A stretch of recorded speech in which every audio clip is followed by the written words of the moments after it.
Namaskar, welcome to Ekaksha. I am Nipadas and today I will start the fourth English poem of class 10 and the name of the poem is Animals. মৰমৰ ছাত্ৰ-ছাত্ৰীসকল, আজি আমি দশম শ্ৰেণীৰ ইংৰাজীৰ চতুৰ্থটি কবিতা আলোচনা কৰিম আৰু কবিতাটিৰ নাম হৈছে Animals. In this poem, you will get to know that the poet compares the animals to human beings and he feels more comfortable with animals. In fact, he wants to live with animals because he feels that animals are very calm, quiet, peaceful, and they are not complicated or complex like human beings. এই কবিতাটিত আমি গম পাম যে কবিয়ে মানুহৰ মাজত আৰু জীৱ-জন্তুৰ মাজত তুলনা কৰিছে আৰু পাৰ্থক্যবোৰ সুন্দৰভাৱে এই কবিতাটিত প্ৰকাশ পাইছে আৰু তেওঁ জীৱ-জন্তুৰ লগতে থাকিব বিচাৰে কিয় বিচাৰে আমি কবিতাটি পঢ়িলে গম পাম and let me introduce you to the poet of this poem is the famous American poet Walt Whitman. He was a very famous American poet. During his time, most of the poems were in rhymes or metrical forms, but he wrote in free verse. তেওঁ ছন্দ মিলোৱা কবিতা তেনেধৰণে লিখা নাছিলে তেওঁ free ভাৰ্চত লিখিছিল So now let's read the poem. I think I could turn and live with animals. They are so placid and self-contained. So the poet thinks that he wants to live with animals. He says, I could turn. Turn here means that he could go back. Turn back from where? From the human world, from the human society to the place where animals live. I think I could turn and live with animals. They are so placid. Placid means calm, quiet, peaceful. And self-contained means self-sufficient. So, ইয়াতে কবিয়ে কি কৈছে যে তেওঁ কৈছে যে মই মানুহৰ পৰা আঁতৰি মই কি জীৱ-জন্তুৰ লগত থাকিব বিচাৰো কাৰণ কিয় তেওঁলোক they are so placid. তেওঁলোক ইমান শান্ত শান্তিপূৰ্ণ আৰু self-contained means আত্মনিৰ্ভৰশীল তেওঁলোক কাৰো ওপৰত নিৰ্ভৰ নকৰে তোমালোকেও মন কৰিছা জীৱ-জন্তুটো কাৰো ওপৰত নিৰ্ভৰ নকৰে নিজৰ কাম নিজে কৰে নিজে সুন্দৰকৈ জংগলত থাকে হাবিবনত থাকে নিজে শিকাৰ কৰে নিজৰ কাম নিজে কৰে so the poet in these lines we see that the poet wants to move from the human world and wants to live with the animals because he feels that the animals are very calm and quiet and peaceful and they are self-contained or self-sufficient. I stand and look at them long and long. I stand and look at them. Here I is the poet. So what is he doing? He's standing there and looking at the animals. কবিয়ে কি কৈছে তেওঁ তাতে থিয় হৈ জীৱ-জন্তুবোৰ চাই আছে because he wants to be one of them. তেওঁলোকৰ নিচিনা এজন হ'ব বিচাৰে জীৱ-জন্তুৰ লগত থাকিব বিচাৰে কিয় বুজি পালা কাৰণ আমি মানুহবোৰ কি আমি সদায় বেলেগৰ ওপৰত নিৰ্ভৰশীল বহু সময়ত আমি নিৰ্ভৰশীল হয়নে নহয় আৰু জীৱ-জন্তুবোৰ কি খুব শান্ত বুলি কৈছে আমিতো তেনেকুৱা নহয় মানুহবোৰ বহুত সময়ত কি আমি অশান্ত হৈ থাকো আমি কাজিয়া পেচাল কৰো নিজৰ মাজতে আমি শান্তিত থাকিব নোৱাৰো হয়নে নহয় আৰু আমি বেলেগৰ ওপৰত খুব ডিপেন্ড হৈ থাকো আত্মনিৰ্ভৰশীল নহয় so he wants to go back to the animal world and live with the animals and I stand and look at them long and long আৰু বহুত তাতে থিয় হৈ বহু সময় he's looking at the animals জীৱ-জন্তুবোৰ চাই আছে so I think you understood the first stanza আশা কৰিছো first stanza টো বুজি পাইছা So, ইয়াতে এইটো কৰোঁতে একেলগে poetic device কাব্যিক কৌশল কি ব্যৱহাৰ কৰিছে সেইটো অলপ কৈ দিও একেলগে হৈ যাব তাৰ আগতে মই তোমালোকক অৰ্থবোৰ কৈ দিছো বাৰু আৰু এবাৰ কৈছো placid means শান্ত আৰু self contained means আত্মনিৰ্ভৰশীল ইয়াতে poetic device হোৱা আগৰ কবিতাটো আমি কৰিছো নহয় প্ৰথম বাক্যটো start হৈছে I ৰে and the next consecutive line next sentence to I ৰে আৰম্ভ হৈছে so দুইটা সেন্টেন্সৰ আৰম্ভণি word to I আৰু এনেকুৱা শব্দ কি বুলি কয় আমি পঢ়িছিলো নহয় কি বুলি কয় anaphora anaphora this is the poetic device used by the poet আৰু ইয়াতে চোৱা long and long একেলগে repeat কৰা হৈছে এনেকুৱাবোৰক কি বুলি কয় repetition বুলি কোৱা হয় okay so in the first stanza we have seen that the poet wants to move from the human world and live with the animals because he thinks that the animals are calm quite peaceful and they are self-sufficient okay they do not sweat and whine about their condition they do not sweat and whine about their condition. Look at the word sweat and whine. Sweat, you know, when there's perspiration. Ami jetia khamu, hetuk sweat buli koi. Okay? Sweat and whine. That means to cry. Aru, whine means to cry. Kintu yate, sweat means khamulwa, whine means obhishuk di, kandi, thaka. But here, what it means that they here means animals. Okay? Here the word they refers to animals. So, what is the poet saying? Poet is saying that the animals, they do not sweat and whine. Okay? Here the actual meaning is they do not cry and complain. Okay? Though sweat and whine means to cry, here actually it means that animals, they never complain about their situation. Okay? But what do we human beings do? We always complain about our situation. We are never satisfied. We are always unhappy, isn't it? So, Satya Satrihokol, ei bakyotule swa, they do not sweat and whine about their condition. Yate, de mane, jibojantuk koa hoise, they do not sweat and whine about their condition. Mane, teoluke ketiao swa, অভিযোগ নকৰে অসন্তুষ্টি প্ৰকাশ নকৰে তেওঁলোকে যিদৰে আছে হাবি বনত খুব সুখেৰে থাকে কিন্তু আমি মানুহে কি কৰো আমি সদায় আপত্তি কৰো হয়নে we are always complaining we are always unhappy আমি সদায় কিবা নহয় কিবা অভিযোগ কৰি থাকো তোমালোকেও এতিয়া ছাত্ৰ ছাত্ৰী হয়নে নহয় এতিয়া তোমালোকৰ অভিযোগ হ'ব ইমান কষ্ট ইমান পঢ়িব লাগে হয়নে এতিয়া ক্লাছ 10 আকৌ ক্লাছ 12 পালে আকৌ কষ্ট তাৰ পিছত ভাবিবা যে কলেজ গ'লে ভাল হ'ব কলেজত ভাবিবা যে ইমান কষ্ট ইমান পঢ়িব লাগে পঢ়া শুনা শেষ হ'লেই ভাল হ'ব আমি মানুহবোৰ তেনেকুৱা যেতিয়া পঢ়া শুনা শেষ হ'ব তাৰ পিছত কি then you have to look for a job তেতিয়া চাকৰি বিচাৰিব লাগিব আকৌ will be dissatisfied চাকৰি পোৱা নাই so মানুহৰ জীৱনটো এনেকুৱা but animals they never complain তেওঁলোকৰ অভিযোগ কৰিবলৈ একো নাই they are always happy they are satisfied they do not lie awake in the dark and weep for their sins. So, they again here refers to the animals. Ki koise? They do not lie awake. Lie awake means when you get up at night, when you cannot sleep at night. Okay? Ohomiyat ki hobo? Lie awake means ujagore thoka. So, what animals do? They do not lie awake in the dark and weep for their sins.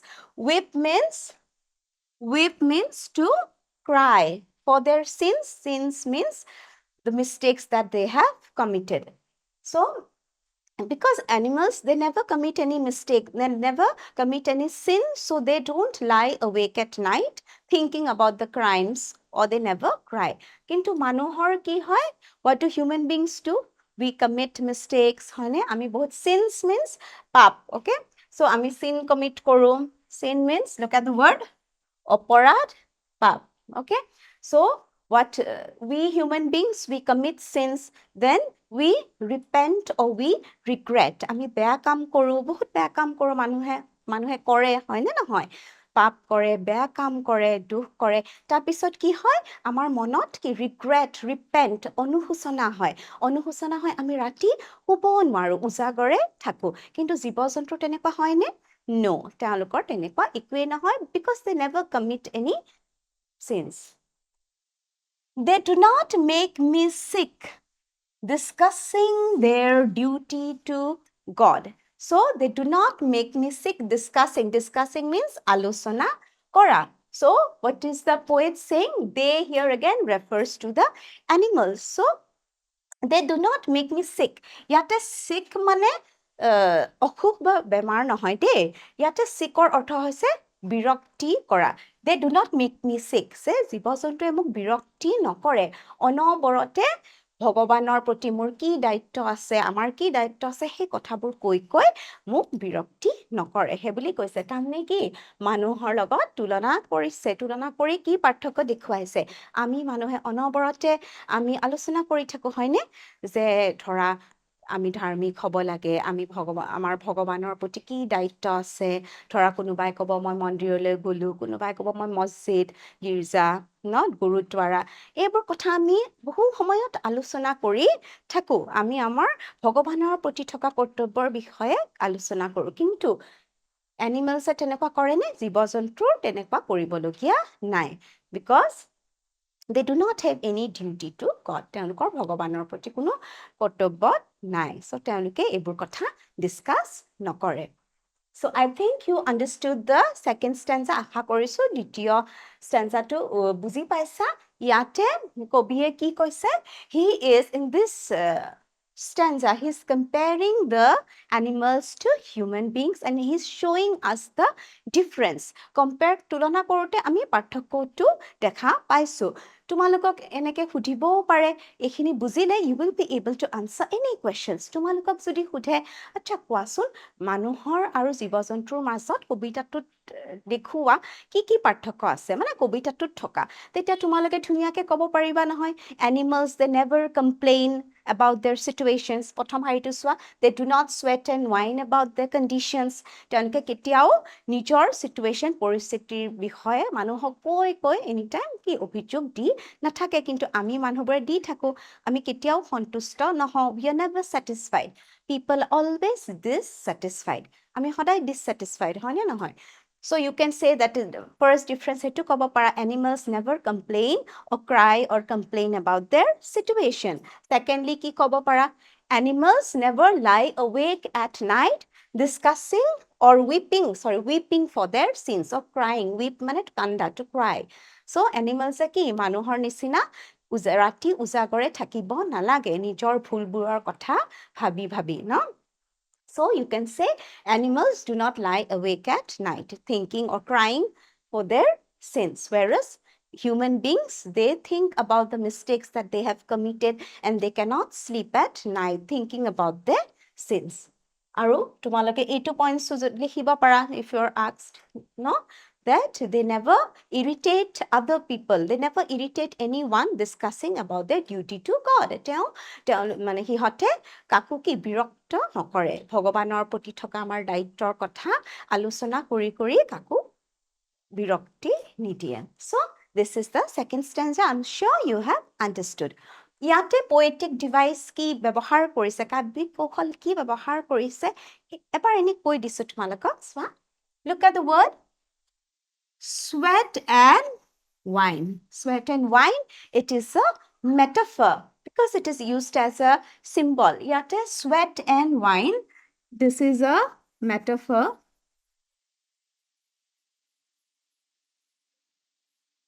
এনে sweat or wine মানে কি ঘামি থকা কান্দা কিন্তু ইয়াতে it is used as a metaphor ইয়াতে symbol ইয়াৰে অৰ্থটো হৈছে কি কৰা to cry and complain অভিযোগ কৰা okay so sweat and wine is used as a metaphor for a person who all the time he or she who complains cries about his or her situation so now let's discuss the next part Not one is dissatisfied. Not one is demented with the mania of wanting things. Look at this line carefully. Not one is dissatisfied. Dissatisfied means when you are not satisfied with something. Dissatisfied মানে আমি যেতিয়া মানে সন্তুষ্ট নহওঁ অসন্তুষ্ট হওঁ that is dissatisfied. Not one is dissatisfied. That means no animal is dissatisfied. কোনো জীৱ-জন্তু কি অসন্তুষ্ট নহয়. Dissatisfied means see অসন্তুষ্ট. Okay? কোনো জীৱ-জন্তুৱে কি dissatisfied নহয়, they are always satisfied. কিন্তু আমি মানুহবোৰ, we are always dissatisfied. Not one is demented. Demented means when you are mentally disturbed, okay? Mentally disturbed. Demented means, অসমীয়াত চাও, উন্মাদ. Demented with the mania of wanting things. Mania means craze. ইয়াতে চোৱা, mania means craze, mania, boliali, অসমীয়াত wanting, maliki, satta. So what happens? Animals, not one is demented with the mania of wanting things. That means animals are not disturbed with the craze of wanting things. ইয়াতে মানুহৰ লগত তুলনা কৰিছে। মানুহৰ চোৱা, মানুহৰ কি হয়? মানুহে খুব বস্তুবাদী হয়নে? সদায় বস্তুৰ পিছত দৌৰি থাকে। We want materialistic things. We want power, fame, money. আমাৰ এইবোৰ লাগে নে নাই মানুহক? So people become crazy. এনে পগলাৰ নিচিনা হৈ যায় এই বস্তুবোৰ পাবলে। চাবাচোন, if a person has a two-wheeler, then he will want a four-wheeler. He is never satisfied. হয়নে? দুচকীয়া বাহন এখন থাকিলে কি চাৰিচকীয়া লাগে, কাৰণ আমি সন্তুষ্ট নহয়, হয়নে? আমাৰ যদি এটা প্ৰপাৰ্টি সম্পত্তি আমাক আৰু লাগে, so we are never satisfied. If we have a car, we want a better version or a more expensive one. হয়নে নহয়? So আমি কেতিয়াও সন্তুষ্ট আমি নহওঁ। Not one is, so আমি কি সদায় mentally মানে disturbed হৈ থাকো, because people are crazy, মানে বলিয়া হৈ থাকে বস্তু পাবলে. To want means, to want something means to make it our own, নিজৰ কৰি ল'বলে। কিন্তু জীৱ-জন্তুৰ সেইটো নাই। আছে জানো? জীৱ-জন্তু কিবা materialistic বস্তু তেওঁলোকক লাগে জানো? They do not want. So they do not run after money or any other things. So they are never disturbed with the mania, means with the craze, okay? তেওঁলোকৰ সেই বলিয়ালিটো নাই যে মোক বস্তু লাগে, বস্তু মই কালেক্ট কৰিব লাগিব। So they do not have those kind of things. Not one kneels to another. Not one. Here the poet is talking about animals. So kneels মানে when you bend your knees or sit on your knees, অসমীয়াত যে আমি আঁঠু লোৱা বুলি কওঁ, not one kneels to another. Here it means আমি kneels to another মানে আমি ধৰা যেতিয়া আঁঠু লওঁ, তোমালোকে দেখিছা ন, আমি মন্দিৰ, নামঘৰ, গুৰুদ্বাৰা য'তে নাযাওঁ কিয় মছজিদ, আমি আঁঠু লওঁ, আমি তাৰপিছত মন্দিৰত সেৱা কৰোঁ, হয়নে? এনেদৰে আমি ডাঙৰকো, আমাতকৈ মানে ডাঙৰ মানুহক, হয়নে, আমি ৰেচপেক্ট দেখাবলৈ এনেকে সেৱা কৰোঁ, আঁঠু লওঁ। কিন্তু animals, they don't have to kneel to, not one kneels to another. They don't have to kneel down or bow down to show their respect. তেওঁলোকে কাকো ৰেচপেক্ট দেখুৱাবলৈ কি kneel down কৰিব নে আঁঠু ল'ব নেলাগে। Nor to his kind that lived thousands of years ago. Nor to his kind means তেওঁলোকৰ নিচিনা, similar. তেওঁলোকৰ নিচিনা মানে জীৱ-জন্তুৰ কথা কৈছে, that lived thousands of years ago. Thousands of years ago means here the poet is referring to their ancestors. ইয়াতে কবিয়ে জীৱ-জন্তুৰ পূৰ্বপুৰুষসকলৰ কথা কৈছে। তেওঁলোকে কি, আমি যেনেকৈ আমাৰ পূৰ্বপুৰুষসকলৰ বহুতে পূজা কৰোঁ, ঘৰত ফটো ৰাখোঁ, মালা পিন্ধাওঁ, হয়নে নহয়? আমি বহুত সন্মান জ্ঞাপন কৰোঁ। তেনেকুৱা জীৱ-জন্তুৰ পৃথিৱীত কিন্তু তেনেকুৱা একো নাই। So they don't have to kneel to or show respect to the people, to their ancestors. তেওঁলোকৰ পূৰ্বপুৰুষক সন্মান জনোৱাৰ কোনো তেওঁলোকৰ তেনেকুৱা একো ধাৰণা নাই। কাৰণ for them everyone is equal. ইয়াৰ পৰা বুজিলা? এইটো কোৱা নাই কবিয়ে যে ডাঙৰক সন্মান কৰাটো বেয়া কথা, সেইটো কোৱা নাই, কিন্তু মানে জীৱ-জন্তুৰ কথা কৈছে। তেওঁলোকৰ যোনখন পৃথিৱী, তাত কি everyone is equal. সকলো সমান। তাত ডাঙৰ, সৰু, উচ্চ পদ, নিচ পদ তেনেকুৱা একো নাই। সকলো সমান। Not one is respectable or unhappy over the whole earth. Respectable means সন্মানীয়, unhappy means অসুখী. So not one is respectable. তেওঁলোকৰ আমি যেনেকৈ আমাতকৈ ডাঙৰক সন্মান কৰোঁ বা তোমালোকে দেখিবা যেতিয়া কোনোবা আমি খুব ইনফ্লুৱেঞ্চিয়েল পাৱাৰফুল শক্তিশালী মানুহ লগ পাওঁ ইনফ্লুৱেঞ্চিয়েল মানুহ আমি তেনেকুৱা মানুহ লগ পাওঁ তেতিয়া আমি কি কৰোঁ তেওঁলোকক খুব সন্মান কৰোঁ ধনী মানুহ ডাঙৰ মানুহ ধনী মানুহবোৰক আমি সন্মান কৰোঁ হয়নে নহয় ধৰা দুখীয়া মানুহক আমি নেগলেক্ট কৰোঁ ন কিন্তু তেওঁলোকৰ জীৱ জন্তুৰ মাজত তেনেকুৱা একো নাই not one is respectable তাৰ কোনো এজন বেছি সন্মানীয় এজন কম সন্মানীয় তেনেকুৱা ধাৰণাটো নাই because everyone is equal in the world or unhappy over the whole earth and our তেওঁলোকৰ মাজত nobody is unhappy everyone is happy because they live freely they never fight amongst each other they are self-contained self-satisfied they are calm quiet peaceful they live freely in the natural environment so everyone is happy কিন্তু আমাৰ মানুহৰ কথা ভাবা আমি happy জানো আমিতো সুখী নহয় আমাক কি সদায় আমি বস্তু বাদে আমাক বস্তু লাগে ন আমাৰ মনত শান্তি নাই সদায় অশান্ত মন লৈ আমি ঘূৰি ফুৰোঁ আমি বেয়া কামৰ কথা ভাবি ভাবি ৰাতি যিবোৰ আমি বেয়া কাম কৰিলোঁ আমাৰ অনুশোচনা হয় আমি ৰাতি শুব নোৱাৰোঁ হয়নে আৰু অনবৰতে আমি জীৱনত কি সদায় অভিযোগ কৰি থাকোঁ হয়নে যে মই এইটো পোৱা নাই মই অমুকটো পাব লাগিছিল মই নেপালোঁ আৰু কিবা এটা বস্তু পালেও আমি সুখী নহয় আমাক আৰু বেছিহে লাগে চ' কবিয়ে ইমান সুন্দৰকৈ তুলনা কৰি দেখুৱাইছে চাচোন and in this line see the beginning of the first line it starts with not again it starts with not and again so this is also an example of চোৱা প্ৰথম sentence নটেৰে start হৈছে আকৌ not আগতে মই কৈছোঁ এইবোৰক কি বুলি কয় anaphora বুলি কয় when the consecutive sentences they start with the same word okay now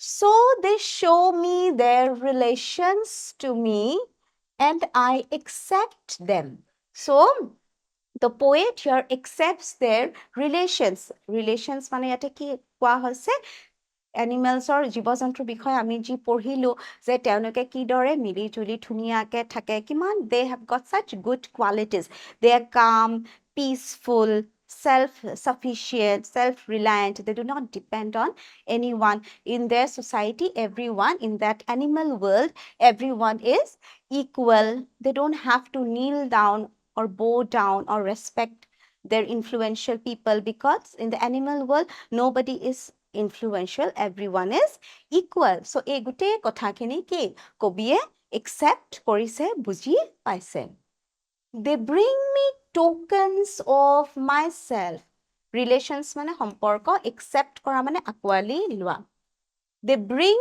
me tokens of myself look at this word tokens ইয়াতে টোকেনৰ এটা বেলেগ অৰ্থ আছে কি জানা here token refers to qualities they bring me tokens of myself মানে মানৱ সমাজৰ মানৱৰ যি গুণ থাকে সেইবোৰ যেন জীৱ জন্তুৰ তাতহে তেওঁ দেখিবলৈ পাইছে tokens qualities human qualities মানে কেনেকুৱা human qualities of like love affection peace empathy understanding brotherhood হয়নে এইবোৰ কিমান ধুনীয়া ভাল মানৱীয় গুণ আমাৰ যেনেকুৱা আমি মৰম চেনেহ শান্তিপ্ৰিয় আমি ভাতৃত্ববোধ এইবোৰ ভাল গুণবোৰ কবিয়ে যেন এতিয়া কি জীৱ জন্তু তাতে দেখিছে so token here refers to the qualities of human beings আমাৰ মানৱীয় গুণবোৰৰ কথা কৈছে এইবোৰ যেন কবিয়ে কি জীৱ জন্তু তাতে দেখিছে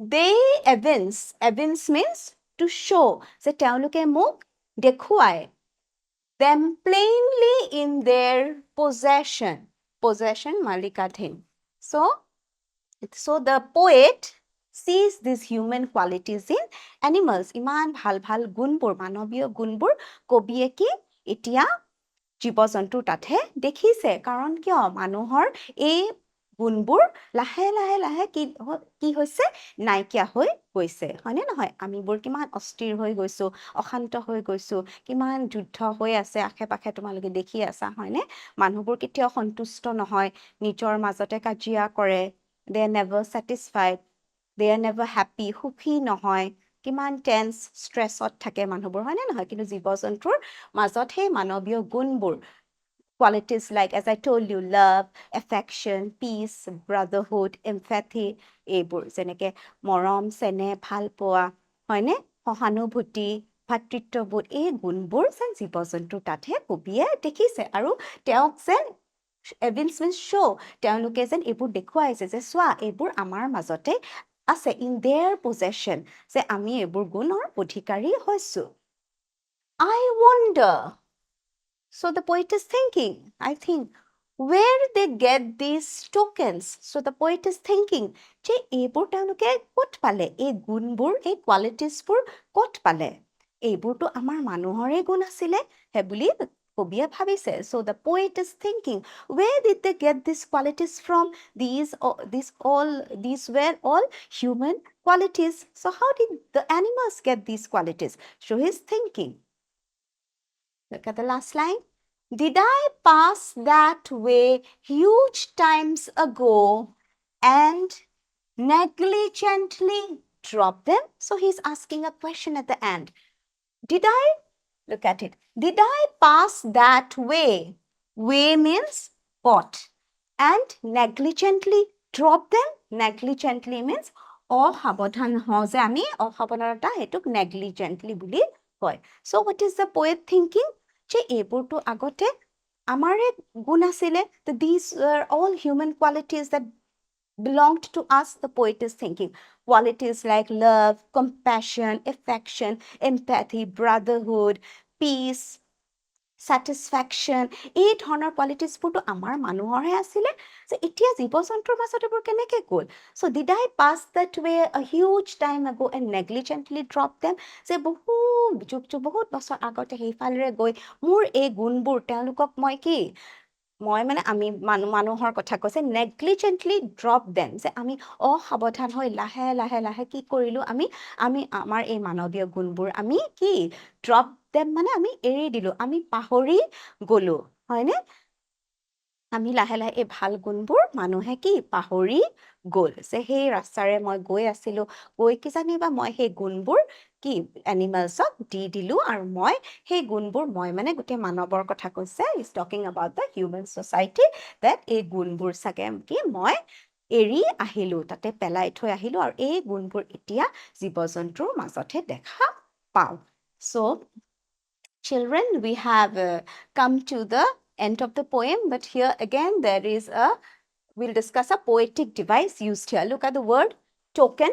Token is a metaphor here. Metaphor. Here token refers to the human qualities of love, affection, empathy, peace, brotherhood. Okay? So, token is a metaphor here. So, I hope you have understood the poem. So, let's do a short recap.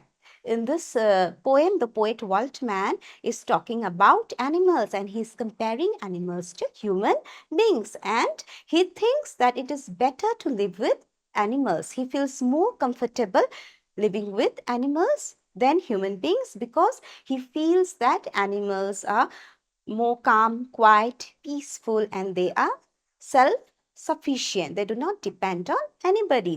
And he also feels that animals, they never complain about their situation and they do not commit any sins like human beings, so they can sleep peacefully at night. Isn't it? They don't have to respect others. They don't have to kneel down or bow down because in their society, everyone is same. And then they do not go crazy to want worldly things or materialistic things because they do not need any materialistic things, unlike human beings. We always want more and more materialistic things, isn't it? So that is a very important difference. Then he is very surprised to see such wonderful qualities in animals which earlier belonged to human beings. Human qualities, as I told you, like love, affection, empathy, peace, brotherhood. Okay, these are the qualities that the poet is talking about, and he gets to see these qualities in animals now. And he thinks, he questions us, what happened to our human qualities? Did we forget those qualities? Did we were we being very careless? Did we drop them and pass it on to animals? So this is the poem in short. To see if you have understood the poem, let us discuss a few multiple choice questions. Ketaman MCQ ami ahasun alusana koru. Look at the first question. What is the poet turning from? Poete কৰ পৰা আঁতৰি যাব বিচাৰিছে? Human world, animal world. কৰ পৰা? From the human world. He is turning from the human world. মানে মানৱ সমাজৰ পৃথিৱীৰ পৰা আঁতৰি জীৱ-জন্তুৰ লগত থাকিব বিচাৰিছে. So he is turning from the human world. What is the meaning of the word token? ইয়াতে token শব্দটোৰ অৰ্থ কি? Here, money inequalities. Here it means qualities, isn't it? মানৱীয় গুণবোৰৰ কথা কৈছে. So qualities. Who weeps for their sins at night? কোনে ৰাতি নিজৰ বেয়া কাম বা পাপৰ কথা ভাবি ভাবি কান্দে? Animals নে human beings? Obviously human beings, isn't it? Because animals do not commit any sins. Okay. So students, we have come to the end of the fourth poem. I hope you enjoyed the poem, understood the poem. So see you in the next class with a new poem. Until then, take care. Thank you.